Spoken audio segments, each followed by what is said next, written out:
Everyone, welcome. So আজকে আমরা যে টপিকটি নিয়ে ডিসকাস করব সেটি হচ্ছে কারেন্ট অ্যাফেয়ার্সের একটি ভীষণ রকম গুরুত্বপূর্ণ টপিক। এবার একটা কথা ভীষণ রকম বলা জরুরি, সেটা হচ্ছে যে যে কোনো এক্সামের ক্ষেত্রে কারেন্ট অ্যাফেয়ার্স কিন্তু রিসেন্টলি ভীষণ ভাইটাল হয়ে পড়েছে, ভীষণ রকম ইম্পর্টেন্ট কারেন্ট অ্যাফেয়ার্সটা জানা। দ্যাটস ওয়াই আমরা প্ল্যান করেছি এই রকম যে সমস্ত এক্সামকে আমরা কম্বাইন করার চেষ্টা করেছি।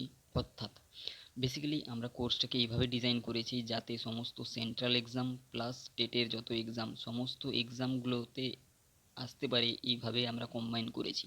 সুতরাং যে সমস্ত কারেন্ট অ্যাফেয়ার্স আমরা করাবো তোমরা নিশ্চিত থাকো তার মধ্যে থেকে তোমরা সেন্ট্রাল যত এক্সাম আমি আর স্পেসিফিক্যালি নাম বলছি না, সে স্টাফ সিলেকশন হোক কি অন্য কিছু হোক, রেলওয়ে হোক বা যাই হোক, এবং সেন্ট্রাল তার পাশাপাশি যত স্টেট এক্সাম রয়েছে সেগুলো এই সমস্ততে তোমরা এই কোশ্চেনগুলো পাবে।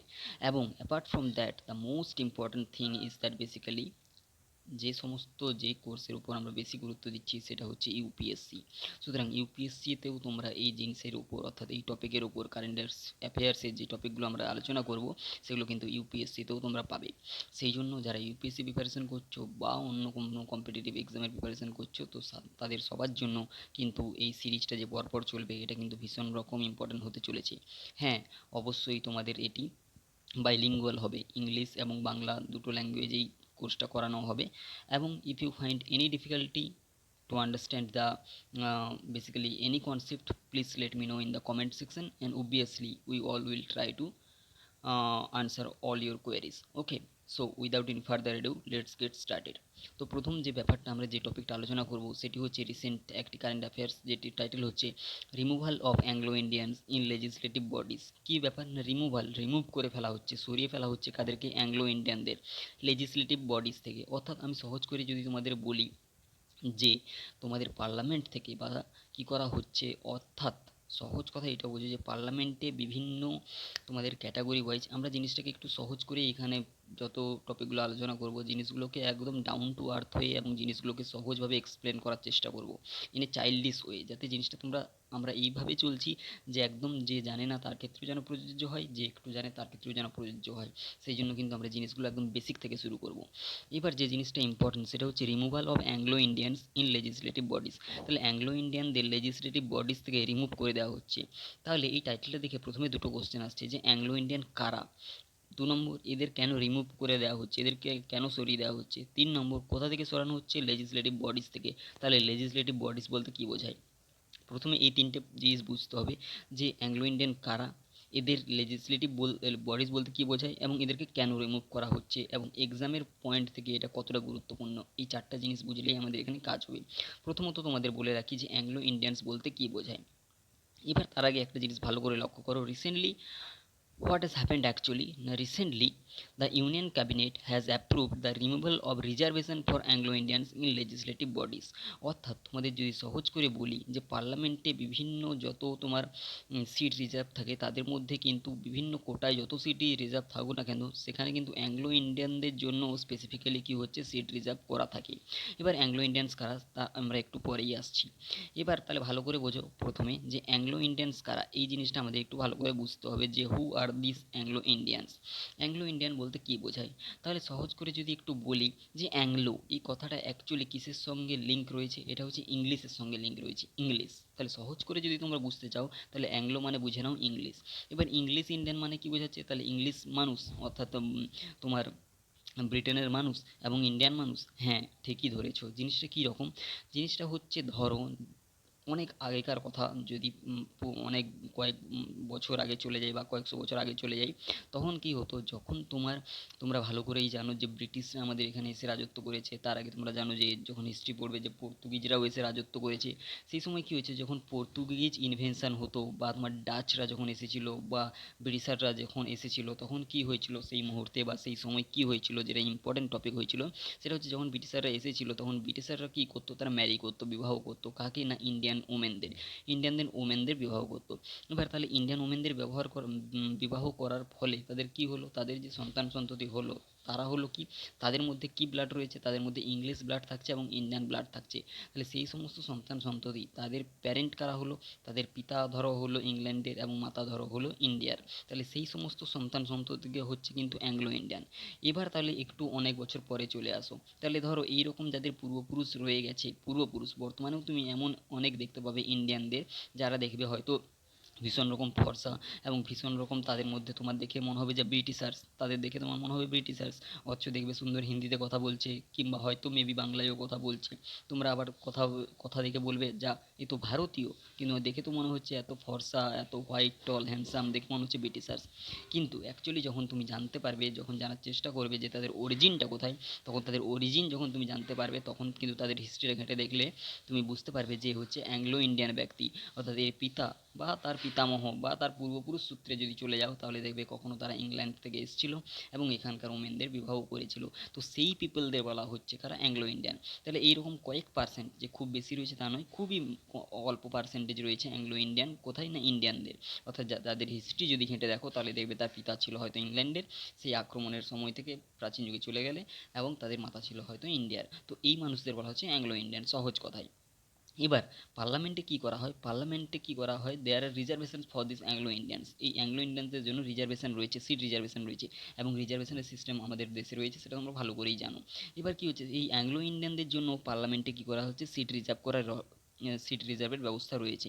কিন্তু রিসেন্টলি কি হচ্ছে, what has happened basically, the Indian cabinet has approved, they have approved what, they have approved the proposal that they want to remove the reservation of this Anglo Indian people in legislative bodies. Legislative bodies থেকে, অর্থাৎ সহজ করে যদি বোঝো যে parliament থেকে কিন্তু এদের সিট আর রাখবে না বলছে, যে এই অ্যাংলো ইন্ডিয়ানদের কোনো সিট আর রাখা হবে না।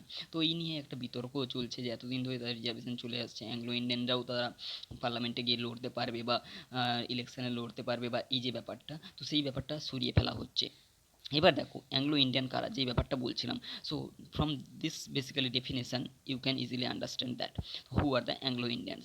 So Anglo Indians were provided to nominated seat, so keep in mind, so two nominated seat, it was reserved for these Anglo Indians in the Lok Sabha and one nominated seat in the state legislative assembly. So this point is going to be very much vital, that's why we have highlighted in a different color.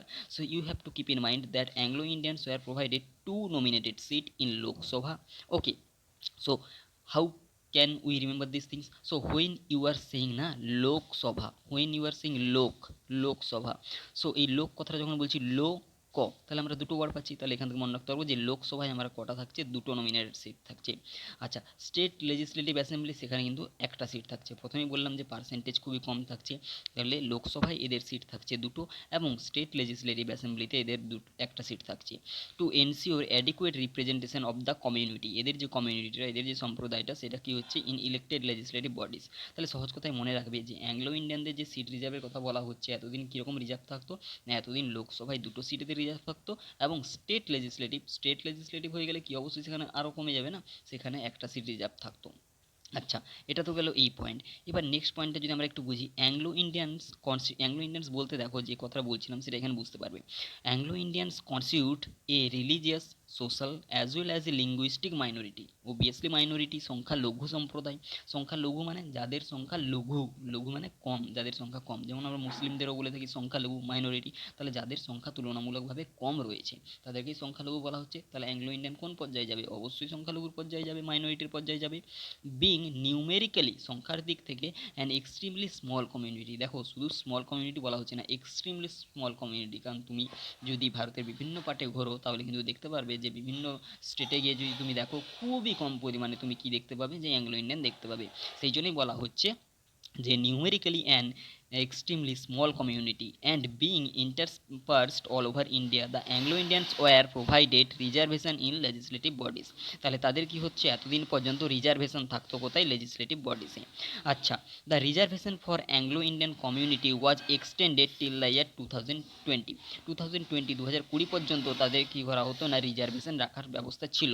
এবার কি হয়েছে, recently এই সিস্টেমটা change হয়ে গেছে through the 95th amendment. এইটা ভালো করে মনে রাখবে, that's why we have highlighted in a different colour. 95th অ্যামেন্ডমেন্টে কী করা হয়েছে, এদের রিজার্ভেশনের কথাটা 2020 পর্যন্ত এক্সটেন্ড করার ব্যাপার বলা হয়েছিল, যে হ্যাঁ 2020 পর্যন্ত এদের রিজার্ভেশন যেরকম ছিল সেরকম থাকবে। 2009 যে 95th অ্যামেন্ডমেন্ট হয়েছিল, সংশোধনটা হয়েছিল, সেখানে বলা হয়েছিল originally this provision was two operate till 1960। এবার একটা ব্যাপার আসি যে কনস্টিটিউশনাল প্রভিশন অর্থাৎ কিছু সংবিধানের ধারা জানতে হবে যেখানে এই ব্যাপারটা বলা রয়েছে, সেটা কিন্তু ভীষণ রকম ইম্পর্টেন্ট। যেমন ধরো আর্টিকেল 366। এবার এই আর্টিকেল মানে সেই ইংরেজি গ্রামারের আর্টিকেল নয় কিন্তু AND, সেটা তোমরা সবাই জানো। এটা আমরা কিসের কথা বলছি? পলিটির আর্টিকেলের কথা বলছি, অর্থাৎ সংবিধানের বিভিন্ন ধারা। এবার আর্টিকেল 366তে কি বলা হচ্ছে? সংবিধানের ধারায় যে 366 নম্বর ধারায়, সেখানে কি বলা হচ্ছে না 366 নম্বর, এটাও কোশ্চেন আছে যে আর্টিকেল 366তে কিসের কথা বলা হয়েছে, চারটা অপশান দিল।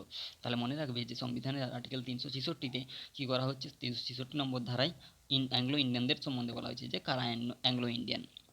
দেখো যে কথাটা বলেছিলাম সেটা বুঝতে পারবে না। Anglo Indian as a person whose father or any of his other male progenitors in the male line is or was of European descent, যাদের কি ছিল ইউরোপিয়ান বংশধর ছিল, but who is domicile within the territory of India, কিন্তু যারা হয়তো ইন্ডিয়ায় এসে বসবাস করেছিল, and is or was born within such territory of parents habitually resident there in and not established there temporary purposes only. এবং যে কথাটা আমাদের আগে বলেছিলাম সেই ব্যাপার, যে হয়তো তাদের দেখতে গেলে ব্যাকগ্রাউন্ড চেক করে যে তারা হচ্ছে ইউরোপিয়ান ডিসেন্ট, ইউরোপিয়ান পূর্বপুরুষ তাদের হয়তো ছিল, কিন্তু ইন্ডিয়ায় এসে বসবাস করেছে, তার ফলে তার যে সন্তান সন্ততি, সেই যে ব্যাপারটা যেটা ডিসকাস করলাম অলরেডি, তাই এই ব্যাপারটা আর বেশি বলছি না।